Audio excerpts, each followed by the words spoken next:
Shalom. This is our final video of this week on the conjunction. In Hebrew, the conjunction is the letter Vav. The letter Vav. Now, a conjunction in Hebrew, as a conjunction is in English, it's a word that connects or divides or creates a contrast between words, lists, or clauses, or phrases. In English, our conjunctions are the word and, but, or are the main ones. Then is at least a possible translation of the Hebrew conjunction vav. You'll have the vav will come in a series of lists saying this and that and this and that and this and that. Or you could potentially have a phrase that introduces something and then makes a contrast, which would be the English word but. This, but not that, for instance. You could have a choice set up, this or that, right?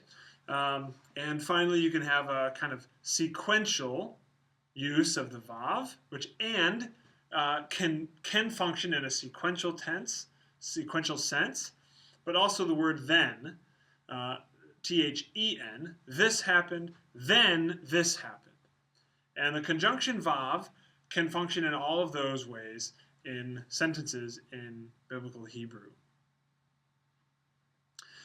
The way that you'll determine which function is being employed is by context.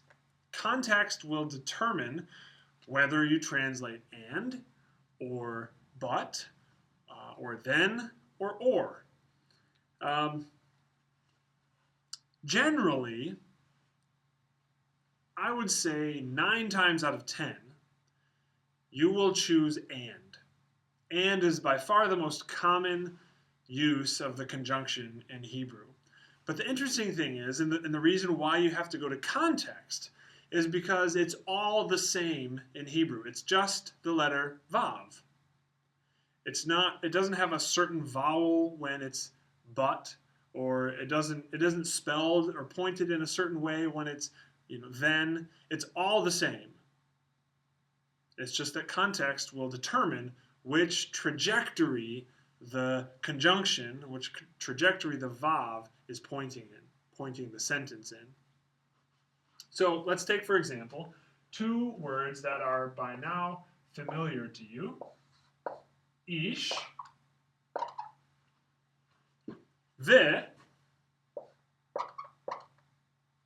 isha.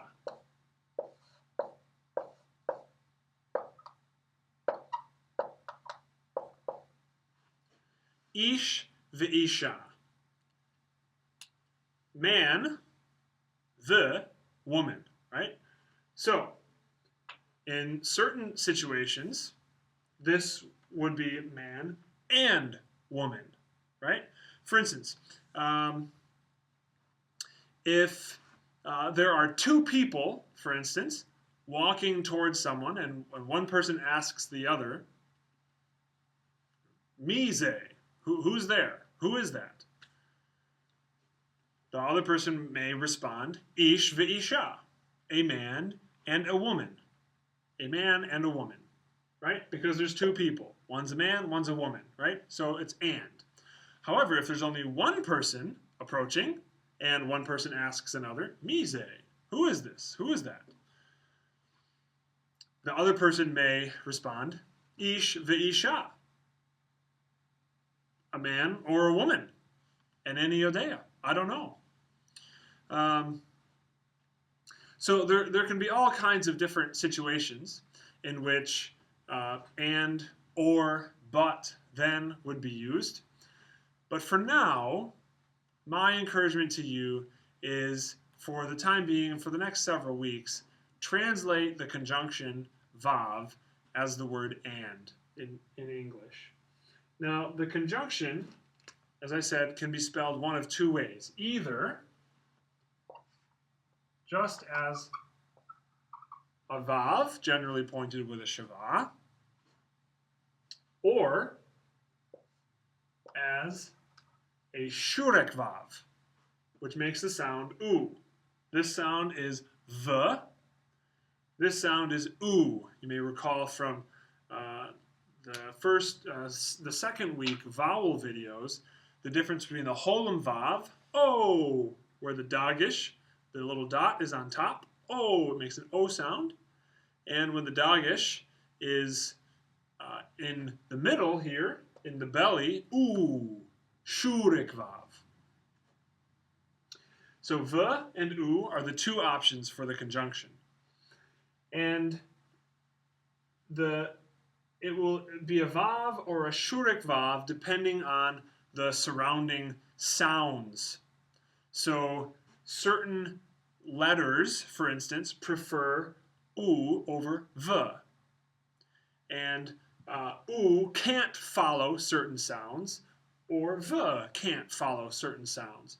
So there's all kinds of rules that govern this, but you really don't need to know them. However, I will give you one little mnemonic device, and that is the word bump. Oh, that's not a good marker. Bump.